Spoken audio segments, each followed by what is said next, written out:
On a le plaisir d'accueillir aujourd'hui le docteur Luigi Maione, qui est donc médecin endocrinologue à l'hôpital du Kremlin-Bicêtre à Paris. Et je vous demande vraiment de l'applaudir parce qu'il vient, c'est sa première aujourd'hui avec nous. Donc merci Luigi, c'est un plaisir. Et puis il nous parlait bien sûr de... C'est un baptême, hein, d'accord ? Et donc le traitement du SOPK, vous savez que c'est une affection, le syndrome des ovaires polykystiques, très fréquente. J'imagine qu'en Guyane, vous avez les mêmes soucis que nous par rapport à cela, parce que les médicaments deviennent limités. Un, il faut faire le diagnostic, et deux, le traitement. Et bien sûr, on est brillant pour le diagnostic, on est peut-être un peu moins bon pour le traitement. Luigi, avec son talent, va nous faire un petit peu une revue un petit peu de ce qu'il faut faire, de ce qu'on peut faire. Luigi, tu as 20 minutes là. Merci beaucoup. High expectancy, on dit en anglais, pour toute cette attente. Merci à Nadia et à tout le comité d'organisation de m'avoir invité et accueilli dans un cadre relaxant, détendu et très sympa. J'essaie de vous parler en fait des traitements SOPK 2023. Donc vous allez trouver, je plante un peu le décor, mais parce qu'avant de parler des critères, disons des traitements, il faut quand même un peu se rappeler qu'est-ce que c'est la maladie. Ces maladies à laquelle je tiens particulièrement et affectent, vous allez voir, c'est la maladie la plus fréquente, l'endocrinopathie la plus fréquente des femmes en âge de procréation, avec une prévalence qui est toujours vraie depuis plusieurs années désormais, entre 10 et 13%. Et si vous investiguez sur des gros surveys qui sont apparus entre-temps, alors il y a 70% de patientes qui errent encore avec un diagnostic jamais posé. Et donc il y a l'errance diagnostique qui est aussi un enjeu pour les jeunes médecins comme vous. Alors, les critères diagnostiques sont démarrés par des critères qu'on appelle Rotterdam. On peut les appeler Rotterdam 1, c'est la ville où les experts de l'ESHRE se sont réunis pour définir les critères de l'SOPK. Et donc, vous allez voir les trois gros piliers qui définissent qu'est-ce que c'est un SOPK. Bien sûr, comme vous avez trois ensembles qui se chevauchent, vous trouverez bien sûr des situations hybrides entre deux. Donc, il y a des équipes qui se sont investies beaucoup pour essayer d'affiner les procédures diagnostiques de l'SOPK. Et même, il y a d'autres, c'est plus récent, qui ont essayé de faire le trait de deux profils des SOPK différents. Il y a les SOPK plutôt reproductifs, en fonction des hormones que vous voyez là augmenter ou diminuer. Il y a les SOPK qui est plus métabolique. Quoi qu'il en soit, ce qui reste toujours vrai, malgré tous ces affinements, c'est les trois piliers. La novulation. Qu'est-ce que c'est la novulation ? C'est l'incapacité de la femme de promouvoir un cycle ovulant. Ça se définit, il y a des définitions plus ou moins justes. Donc, chez la femme adulte, en âge de procréation, c'est des cycles qui sont irréguliers, moins que 21 ou plus que 35 jours. Par contre, juste après la ménarche, comme il y a une phase de mise en place de l'axe gonadotrope, on peut encore estimer normal un cycle, disons, entre 21 et 45. Sinon, on peut calculer combien de cycles on a sur l'année, et si on a moins de 8 cycles sur l'année, c'est une anovulation. Faites gaffe, il existe aussi des filles qui saignent tous les mois, mais qui n'ont pas d'ovulation. Donc, si la suspicion clinique est très forte, vous pouvez mesurer la progestérone en phase lutéale, et voilà, vous dites, OK, on est devant une situation d'anovulation chronique malgré les saignements. Et ça, premier pilier. Le deuxième, l'hyperandrogénie. Alors, est défini comme une hyperandrogénie clinique. Donc, les signes cliniques que vous voyez là, par exemple, donc on a l'hirsutisme, on a l'alopécie et l'acné, vous voyez la fille là, et il y a aussi l'hyperandrogénie biologique qui est diagnostiquée devant une augmentation de la testostéronémie totale ou la testostéronémie libre ou calculée. Voilà. Mais si vous êtes devant une femme qui a une hyperandrogénie, n'oubliez pas, les endocrinologues et aussi les médecins généralistes, de ne pas passer à côté d'autres diagnostics chez la femme qui peuvent aussi entraîner les hyperandrogénies. Et je les ai mis là, on va reprendre une petite diapo conclusive avant. Et le troisième pilier, c'est bien sûr, on les appelle polykystiques parce que c'est des ovaires polykystiques. Donc les critères ont changé parce qu'avant, on avait un compte de petits follicules qui était inférieur. Maintenant, on a des technologies d'imagerie qui sont beaucoup plus avancées. Et donc aujourd'hui, on dit qu'on a une augmentation du nombre de petits follicules entre 20 et 22. Donc beaucoup plus du critère qui était présent avant. Alors nous, on aime bien chez nous faire les IRM. N'oubliez pas, chez les jeunes filles qui ne peuvent pas faire des échographies endocavitaires, effectivement, là c'est une différence entre une échographie suspubienne, vous voyez là, et une IRM. Vous voyez, la différence est quand même hallucinante. Il y a un pouvoir de résolution de l'IRM qui est phénoménal. Et l'IRM, en plus de vous montrer la beauté de ces gros ovaires, malheureusement, il vous permet de quantifier avec exactitude le nombre de follicules. Vous pouvez les stratifier en fonction du diamètre des follicules même, et vous pouvez calculer aussi les répartitions, vous pouvez faire d'autres calculs, les volumes ovariens marchent très bien, et vous pouvez revoir l'image après, chose qu'avec l'échographie, c'est un peu plus difficile. Et en plus, ce qui est un peu nouveau dans le diagnostic de l'SOPK, c'est mettre dedans dans le panier aussi le dosage de l'AMH. L'AMH, c'est un peptide ovarien qui est fabriqué par les petits follicules et qui, en effet, est augmenté dans les grosses séries épidémiologiques, les grosses cohortes de patients SOPK, et augmenté chez les femmes qui ont un SOPK. Et on peut l'utiliser comme quatrième petit pilier chez des situations hybrides. L'AMH vous dépatouille si cette fille a plus de probabilité d'avoir un SOPK ou pas. Après, pourquoi il y a l'AMH augmenté? C'est un peu la grande question, un peu un débat de médecine et de physiologie humaine. Nous, on pense plus que l'ovaire gros avec un pool folliculaire majeur fabrique plus d'AMH. Il y a d'autres équipes, typiquement de Lille, qui pensent que l'AMH en soi, c'est un driver de la pulsatilité de la GnRH, et donc de la LH, de l'axe gonadotrophe. Quoi qu'il en soit, dans la SOPK, maladie à haute prévalence, vous voyez un spectre de manifestations. Au milieu, c'est le gros chaudron de l'SOPK, où on retrouve l'aspagnoménorrhée, attendez, là, ça ne marche pas, l'aspagnoménorrhée, l'hirsutisme, donc les petits signes d'anovulation. Mais n'oubliez pas qu'il y a une forme qu'on dit plus métabolique. Il faut bien examiner ces patientes. Parfois, il y a une acanthosis nigricans majeure, avec une insuline résistance majeure. Il y a une forme hyperandrogénique majeure qui est caractérisée par des taux de testostérone total qui approchent les 2 nanogrammes par ml. Et donc, ces situations-là, il faut les individualiser. Ça peut être une hypertécose et un pronostic de traitement péjoratif. Donc, il faut savoir individualiser dans le gros chaudron des formes qui sont un peu les extrêmes et qui ont plus de mal après à réussir dans tous les outcomes qu'on peut se proposer. Et en plus, les SOPK de ce phénotype de diagnostic, n'oubliez pas qu'il entraîne un risque augmenté des maladies cardiovasculaires, du métabolisme glucidique. Ils font plus d'intolérance au glucose, indépendamment de l'IMC. Donc, c'est vraiment une caractéristique intrinsèque de la maladie ovarienne de ces patientes. Un risque oncologique démontré certainement sur l'endomètre, parce que c'est des endomètres qui sont exposés à des taux d'estrogène non contrés par les progestatifs. C'est des patientes qui n'ovulent pas. Et après, le retentissement psychologique qui est toujours vraiment, on dit overlooked, c'est négligé. Alors, il y a une survey qui est sortie cette année sur l'impact, disons, le retentissement psychologique et psychocognitif des patientes qui ont un SOPK. Et vous voyez, il y a des impacts non négligeables sur la population totale, sur une maladie que, je répète, est très fréquente. Donc, vous pouvez imaginer.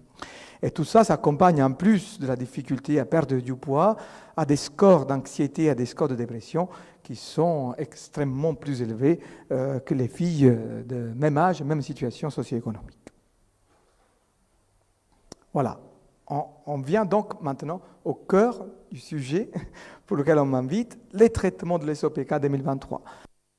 Disons, pourquoi on traite ces patientes? C'est un peu la question. Qu'est-ce qu'on traite chez ces patientes? Est-ce qu'il y a des précautions aussi à considérer? Il faut tenir compte d'un certain nombre de paramètres quand on envisage un traitement chez ces filles ici. Alors, pourquoi on traite? On traite parce qu'un traitement peut réussir à réduire l'hyperandrogénie clinique et biologique. Il peut restaurer les cycles menstruels. Il y a des filles qui demandent ça.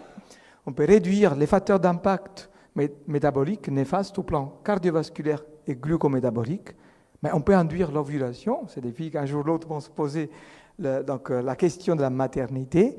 Et pourquoi pas, c'est moins démontré ça, j'ai mis juste en italique, le soulagement des symptômes anxiodépressifs que je vous ai dit sont un peu majorés, sont enrichis chez ces filles. On ne sait pas si les traitements arrivent vraiment à normaliser, à contrer ça. Mais pour arriver à bout avec tous ces outcomes, il faut quand même coter les caractéristiques. Pourquoi pas, c'est beaucoup à la mode le fait d'apprécier ce qui est les préférences, les valeurs de la patiente et définir la stratégie, définir les objectifs thérapeutiques avec la patiente. Donc ceci, c'est à l'issue d'une décision médicale partagée et pourquoi pas ne pas oublier de dire aux patientes que cette situation est un peu chronique et ce n'est pas la pilule du moment qui va réussir à équilibrer quelque chose et après, basta, c'est fini, avec le fait que les filles ont beaucoup d'espoir qu'après un petit traitement, ils demandent toujours les fenêtres thérapeutiques, tout va se calmer, tout va s'actualiser. Donc il faut pas donner des trucs illusoires à vos patientes. Alors, les classes thérapeutiques connues pour ces endpoints sont nombreuses. On va essayer d'en détailler quelques-unes qui a fait plus la preuve d'efficacité. Alors, le pilier fondamental du traitement pharmacologique de l'SOPK, c'est les produits œstroprogestatifs. Et ça reste vrai dans toutes les recommandations des dernières 10 ans. Mais après, on va aborder quelques mots sur les anti-androgènes, dont vous avez peut-être l'habitude de prescrire, et les combinaisons thérapeutiques ensemble, si on arrive à faire mieux, si on met plusieurs traitements ensemble. L'estroprogestatif, comment ça marche? L'estroprogestatif, ça marche à plusieurs niveaux. Ça marche en premier sur l'axe gonadotrope. Vous voyez, il arrive à contrer ce qu'on appelle une action anti-gonadotrope, réduire l'ALH, et donc il réduit l'impact de l'ALH sur la TEC, et donc moins d'androgènes, donc moins de précurseurs d'hyperandrogénie. Mais après, il agit aussi sur le foie. Il est un très fort stimulateur. Je vous invite à mesurer les SHBG. Les patientes qui prennent une pilule, une SHBG plus que le double que leur SHBG de base. Et cette SHBG, c'est une protéine porteuse des stéroïdes sexuels, arrive à antagoniser, donc elle va rattraper de la testostérone circulante et va effectivement réduire la charge de testostérone libre chez ces patientes. Et après, il y a aussi des effets directs de certains progestatifs qui ont une action anti-androgénique, et donc ils peuvent contrer directement au niveau du follicule pilé l'action des androgènes, donc localement. Alors, est-ce qu'il faut vous démontrer l'efficacité des œstroprogestatifs? Bon, il y a beaucoup d'études, mais si vous allez voir, l'effectif, ce n'est pas énorme à chaque fois qu'on aborde ces médicaments-là. Sur 47 femmes, n'importe quel progestatif vous prenez, vous avez une réduction des scores de Ferryman-Gallway. Je ne sais pas si ça vous dit, c'est un score qu'on utilise en clinique pour coter l'importance de la pilosité, de l'hyperandrogénie chez la fille. Donc, c'est un peu subjectif, c'est vrai, mais on n'a pas mieux. Aujourd'hui, on n'a pas encore inventé un score qui va supplanter le Ferryman-Gallway. Et donc, sur tout ce que je vous montre sur niveau de probe, on va essentiellement se baser sur ça. Et là, c'est des œstrogènes éthénylestradiol associés à plusieurs classes de progestatifs. Là, vous avez tout en haut, les barres qui sont tout en haut, c'est les scores toujours de Ferryman-Gallway. Vous avez une réduction à 0,6, 12 mois de ces scores chez un peu n'importe quel produit vous mettez.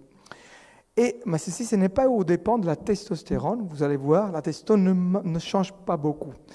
Et ça, vous pouvez me poser comme question, pourquoi on arrive à contrer beaucoup la pilosité alors que la testostérone reste plus ou moins la même? C'est parce que, comme je vous ai dit, la SHBG augmente beaucoup. Donc, si vous mesurez la testostérone totale, vous allez mesurer également la testostérone attrapée par la protéine porteuse. Et donc, c'est un petit biais. C'est pour ça qu'on n'a pas tendance à mesurer beaucoup la testo comme un surrogate, comme un endpoint de traitement. Sauf si vous mettez des agents antigonadotropes. Alors, est-ce qu'il y a une utilité, un lieu à traiter ces patientes qu'avec des progestatifs? Bon, sur l'hirsutisme, ça ne va pas marcher, mais effectivement, on l'utilise, on les propose s'il y a une contre-indication aux œstroprogestatifs. Pour la faire un peu brève, s'il y a des antériorités de maladies thromboemboliques veineuses, la migraine avec aura, un âge avancé, ou un tabagisme. Mais souvent, si vous voulez contrer l'hyperandrogénie, vous y associez aussi un anti-androgène. Et là, ça va marcher. Donc, contraceptif, progestatif, plus anti-androgène. Et donc, on revient à notre cœur, que c'est un peu objet d'actualité, les anti-androgènes. Qu'est-ce que sont ces médicaments anti-androgènes? On essaie de familiariser avec. Sur la droite, le tableau vous montre la liste des anti-androgènes qui ont été utilisés pour traiter l'hirsutisme chez les filles. Et sur la gauche, ça c'est les stéroïdiens, c'est des dérivés de la progestérone, où vous retrouverez des noms familiaux, vous retrouverez l'acétate de cyprotérone là, la spironolactone, qui est aussi l'aldactone connu comme un agent antiminéralocorticoïde, et la drospirénone qui est contenue dans le jasmine et dans le Zlinda, la jasmine elle aussi. Donc, bombe. Une bombe sortie à un moment. Pour l'acétate de cyprotérone, c'est un médicament largement prescrit en France. Et là, vous voyez, il y a une étude EPIPHAR qui a montré que l'utilisation d'acétate de cyprotérone est associée à la survenue des méningomes chez la fille. Bien sûr, ça ne suffit pas juste d'une donnée épidémiologique vague.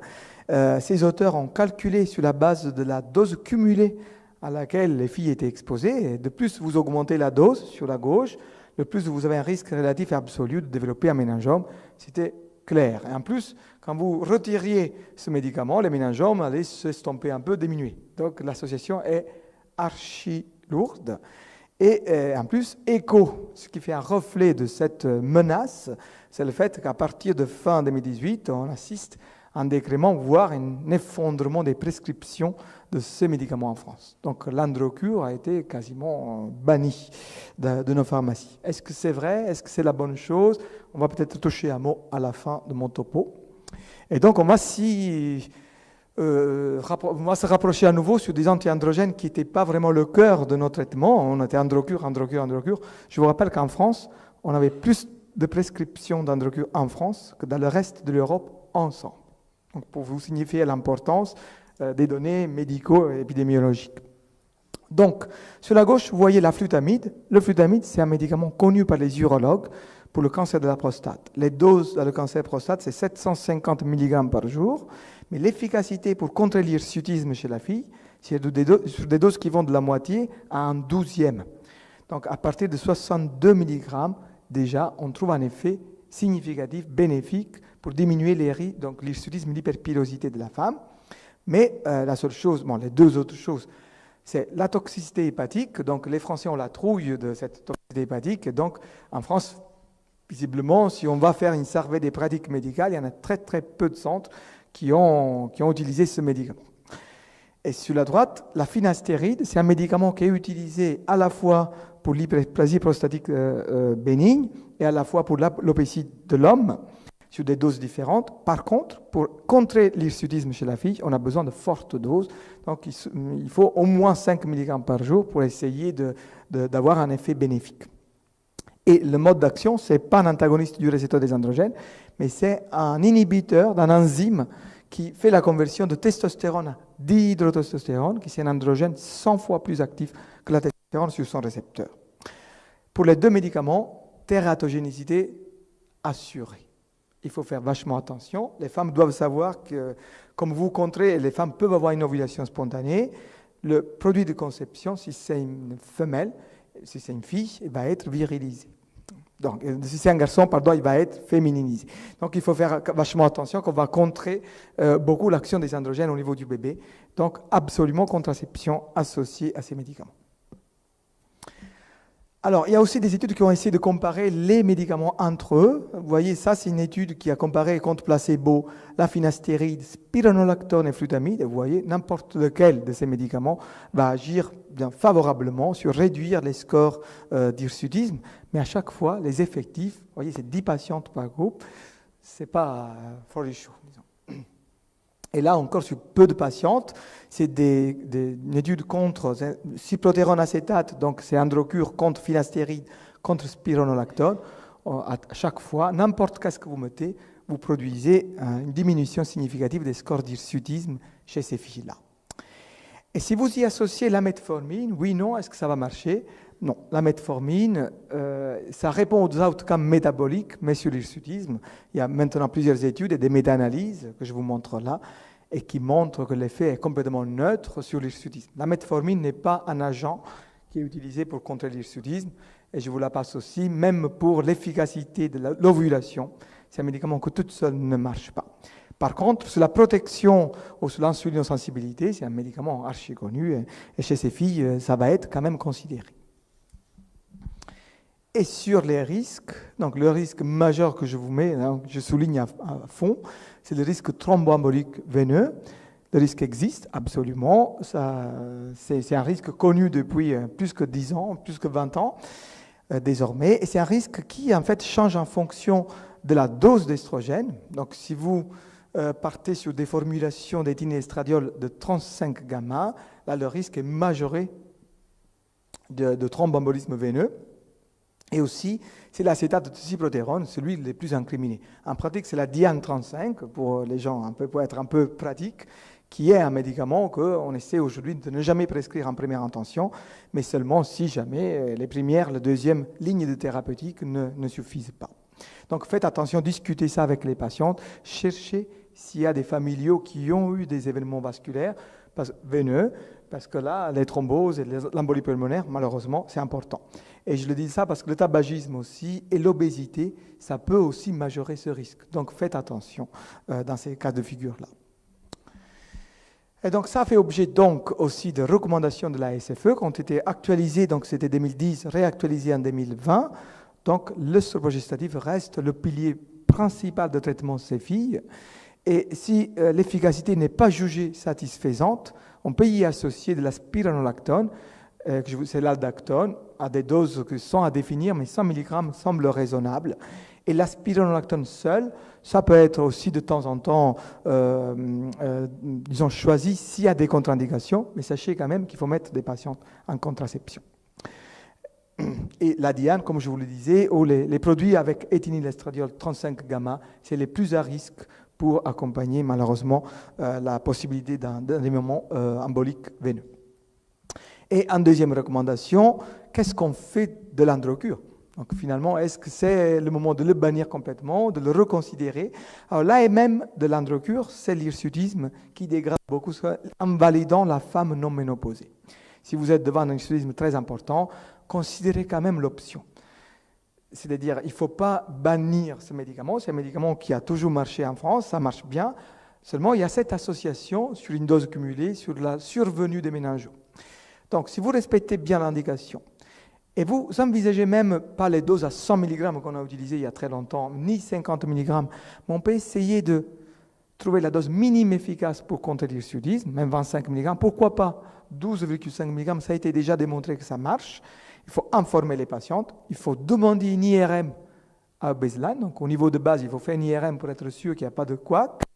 Et surtout, il faut faire signer à la patiente ce qui est une attestation délivrée par l'ANSM qui est libre. Donc, si vous voulez, je peux vous l'envoyer. C'est une chose qu'on fait chez nos patientes. Ils signent ce consentement, on garde ce consentement et tous les ans, il faut renouveler ça. Mais les patientes sont contentes. On a même des patientes qui ne veulent pas arrêter l'androcure parce qu'ils savent qu'en arrêtant ça, ça va repartir. Et après, il y a le traitement des risques associés au SOPK et donc l'amélioration de l'insulinorésistance. On trouve de l'insulinorésistance presque systématiquement, plus que 50% des filles ont ça. Et je reviens sur tous les topos qui ont été discutés ce matin, l'approche un peu multimodale qui insisterait sur l'activité physique régulière, sur les règles hygiéno-diététiques, l'accompagnement, même le soutien psychologique, la metformine. Là, ça marche. Si vous voulez contrer cet événement-là, ça marche très bien. Le dépistage des anomalies, parce que trop souvent, dans les dossiers des patientes, on a tous le baratin de la testostérone, mais on ne voit même pas une glycémie à jeun. Et donc, on voit un peu le réflexe d'aller chercher ces comorbidités pour pouvoir les accompagner au mieux. Et les fonctions psychosexuelles et qualité de vie, si on peut mettre un dispositif multimodal d'approche, ça serait vraiment bien dans nos centres. Et enfin, c'est le traitement de l'infertilité. C'est une maladie des femmes en âge de procréation. Un jour ou l'autre, va se poser la question, est-ce que j'ai un potentiel de fertilité impacté? Oui, non. Alors, moi, j'ai l'habitude de plus en plus de dire, avant d'aborder les cycles d'induction de la stimulation ovarienne, essayez d'abord de discuter avec la patiente les enjeux d'une grossesse. Les SOPK, indépendamment de tout, s'accompagnent à un risque accru de diabète gestationnel, macrosomie fœtale, fausse couche tardive, donc c'est la cas, et hypertension gravidique et prééclampsie. Donc, effectivement, avant d'aborder tout de suite, il faut faire des stimulations, écouter ces patients, accompagner ces patientes, parce que ce risque est majoré, est important. S'il y a aussi une situation d'obésité, s'il y a une situation de glycémie altérée à jeun, on peut essayer de contrer ça en même temps et en parallèle de votre questionnement sur la fertilité. Après, n'oubliez pas de prendre en compte les circonstances. Si la patiente a un âge plus de 34 ans, c'est une autre paire de manches que si c'est une patiente de 22 ans. Les situations du conjoint, j'ai plein de patientes qui ont fait plein d'examens dans tous les sens, la perméabilité tubaire, sans qu'on ait le minimum d'un spermogramme chez le conjoint. N'oubliez jamais que pour faire des enfants, il faut un couple, il faut 2 personnes. Donc parfois, dans les spermogrammes, vous voyez les chiffres de fertilité chez l'homme, c'est de la cata aussi. Donc n'oubliez jamais, le spermogramme n'est pas invasif du tout, d'avoir toujours dans le dossier la situation du conjoint. Il faut qu'ils habitent ensemble aussi, et ça aussi, parfois, on a des surprises là-dedans. Donc, Et après, finalement, vous allez tester c'est quoi le potentiel endogène de la patiente d'ovuler spontanément, en sachant qu'il y a un quota de patientes qui ovulent spontanément sans traitement. Et sinon, s'ils n'ovulent pas, qu'est-ce qu'on peut faire pour induire l'ovulation? Alors, il y a plusieurs classes de médicaments, vous voyez là. En France, on aime bien le citrate de clomifène, parce que c'est un médicament plutôt innocent, qui est donné avec des très bons résultats en termes d'induction. Et les Américains lui préfèrent de plus en plus le létrozole, qui est un médicament qui a été associé à une réussite meilleure en termes de taux d'ovulation et en termes de prévention de grossesse multiples. Si la première ligne thérapeutique ne marche pas, on doit se fier aux gonadotrophines avec des protocoles qui peuvent changer. Mais faites attention les gonadotrophines parce que ça induit beaucoup plus facilement chez ces filles-là ce qui est un syndrome d'hyperstimulation ovarienne. Il faut quand même faire attention, c'est une émergence médicale. Et s'il y a trop de follicules dominants, parfois on annule les séances parce que mieux vaut passer un autre cycle que se prendre des risques. Et sinon, on passe au troisième niveau. Là, il faut un centre de PMA qui est d'envergure pour pouvoir proposer aujourd'hui ou des procédures chirurgicales comme le drilling ovarien ou les résections cunéiformes du passé dont on n'entend plus parler, et ou une véritable PMA par ICSI ou par MIP, c'est la maturation in vitro. Et peut-être on peut passer un mot là-dessus. Alors, donc l'approche qui est un peu la tendance aujourd'hui, c'est ce qu'on appelle en anglais l'approche stepwise, palier par palier, qui est capitanée, chapeautée par le professeur Tidé, qui publie vachement sur ça. Donc, après un diagnostic des SOPK, les conseils, l'accompagnement que je vous ai dit, il faut quand même bien les informer, ces patientes. Et après, les trois lignes, les trois paliers. Donc, à chaque fois, premier palier, c'est létrozole, clomifène, détection et surveillance d'une ovulation survenue ou pas, passage aux gonadotrophines, et seulement en cas d'échec d'ovulation, discuter avec des centres experts pour passer au troisième niveau. Je pense que j'ai plus ou moins respecté mes temps. Donc, le SOPK est donc une affection très morbide, multimorbide, donc à plusieurs niveaux, et les critères diagnostiques de Rotterdam sont très démodés, très obsolètes, très imparfaits, mais ils sont toujours là. D'accord ? Depuis des plombs, c'est les seuls critères pour lesquels aujourd'hui on peut faire des projets cliniques parce qu'on n'a pas mieux. Donc on attend toujours des critères. La prochaine fois, je vous raconterai les nouveaux critères, mais ça n'existe pas encore. Ça n'existe toujours pas mieux que Rotterdam. Les enjeux restent quand même multiples. À partir de l'anovulation à plusieurs formes d'hyperandrogénie et aussi les complications glucométaboliques et le retentissement psychologique qui est trop souvent négligé. Alors, là, le petit mot pour dire, si vous êtes devant une fille qui a une hyperandrogénie, endocrinologue surtout, n'oubliez jamais d'aller dépister les blocs en 21 révélation tardive, les syndromes de Cushing dans toutes les formes, surtout les maladies de Cushing, et l'hyperandrogénie liée à d'autres causes. Il y a le corticosuanalome, il y a les tumeurs ovariennes, sont rarissimes, je sais, mais comme c'est une maladie fréquente, si vous voyez que la testostérone ne colle pas bien avec le reste du phénotype ou c'est très élevé, c'est un peu obligé d'aller chercher la tumeur. Et après, reconnaître assez précocement les formes extrêmes qui font plus ou moins partie du SOPK, mais qui ont un pronostic péjoratif, et donc il faut accompagner. Je parle là de l'AIRAN, l'hypertéghose. Nous, on pense que c'est une maladie qui va aussi retentir après l'âge de la ménopause. Ça va faire une recrudescence à la réactivation de l'ALH quand l'ovaire ne marche plus. Et donc, c'est des patientes, peut-être qu'en plus de l'âge de progression, il faut les suivre et surveiller, même après. Et pour les traitements, effectivement, les traitements sont multiples. L'action anti-androgénique assurée par l'estroprogestatif ou par les anti-androgènes vise à normaliser les cycles, à améliorer les complications et par contre, il faut y associer la prise en charge, bien sûr, de la surcharge pondérale, les anomalies lipidiques, les facteurs de risque cardiovasculaire associés et les aspects psychosociaux. L'hypofertilité est une question à discuter assez précocement lors de vos consultations d'entretien. Donc, en sachant que la fertilité spontanée est possible, il y a des risques après pour la grossesse, mais il y a plein de grossesses. Les SOPK, c'est une maladie ancienne, et pourtant, les femmes procréent quand même. Mais l'hypofertilité est un enjeu, avec un traitement qu'on appelle aujourd'hui séquentiel pour pouvoir assurer la meilleure prise en charge. Et n'oubliez pas de les envoyer en structure de troisième niveau si les situations sont difficiles ou à pronostic engagé. Donc, en pratique, les traitements de l'SOPK, l'hyperandrogénie, les cycles irréguliers, sont contrés par les pilules progestatives. On peut plus ou moins y associer des anti-androgènes, dont je fais la liste sur la gauche. La spironolactone, c'est plutôt innocent. Il faut surveiller juste la kaliémie et donc l'attention à la kaliémie et le bilan hépatique. Et après, les non-stéroïdiens, il faut faire signer aux patientes attention à la tératogénicité des bébés. Et l'androcure, il ne faut pas non plus le diaboliser complètement, il faut juste récolter les signatures, faire une IRM au préalable et après les surveiller avec le temps. Les désordres glucométaboliques, ce n'est pas vraiment l'objet, mais ça rentre dans le gros cadre des résistances à l'insuline et des risques, disons, à long terme et de la grossesse, l'obésité et l'infertilité, avec cette approche aujourd'hui qui est un peu par palier. Et je profite pour vous remercier votre attention, cette invitation, et je vous montre un peu notre groupe de travail sur cette thématique-là. Merci.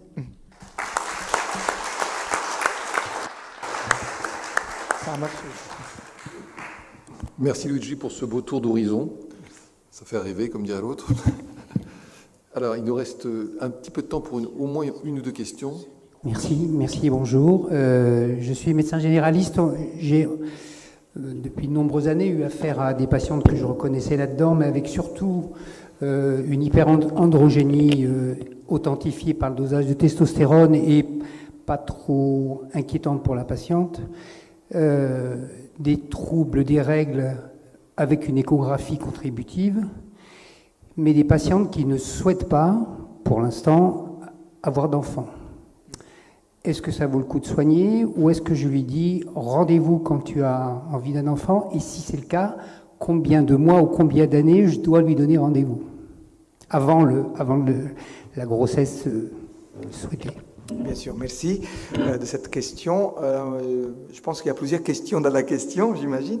Alors déjà, le potentiel de réserve ovarienne n'est pas impacté chez ces patientes. Contrairement à d'autres maladies, il n'y a pas une diminution, c'est la même diminution par contre de la population générale. Donc on dit à toutes les filles, pour une santé de fertilité, après 34 ans, la réserve ovarienne s'estompe beaucoup, si vous avez une SOPK ou pas, mais si en plus vous avez l'anovulation, il y a aussi la prise en charge.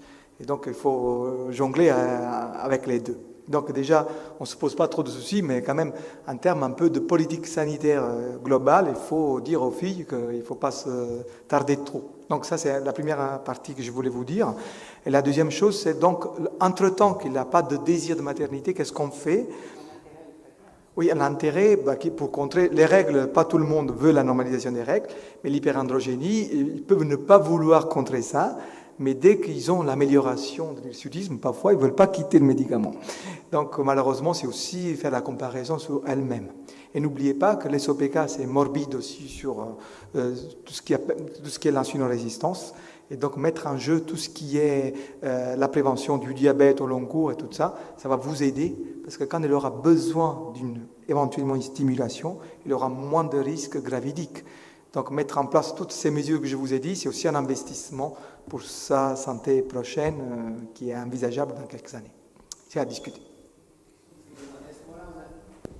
À ce moment-là, on introduit seulement la metformine parce qu'on n'a pas forcément envie de mettre une contraception chez une patiente qui a un surpoids pas toléré et pas tolérable. Alors oui, parce que là, il faut clusteriser ces malades. Si la patiente a une obésité supérieure à 35, par exemple, d'IMC, c'est déjà une patiente qui a en soi, si vous traitez l'obésité, il y a des bonnes possibilités que ça va aussi s'améliorer son profil hormonal. Parce que là, elle est déjà dans une case assez particulière.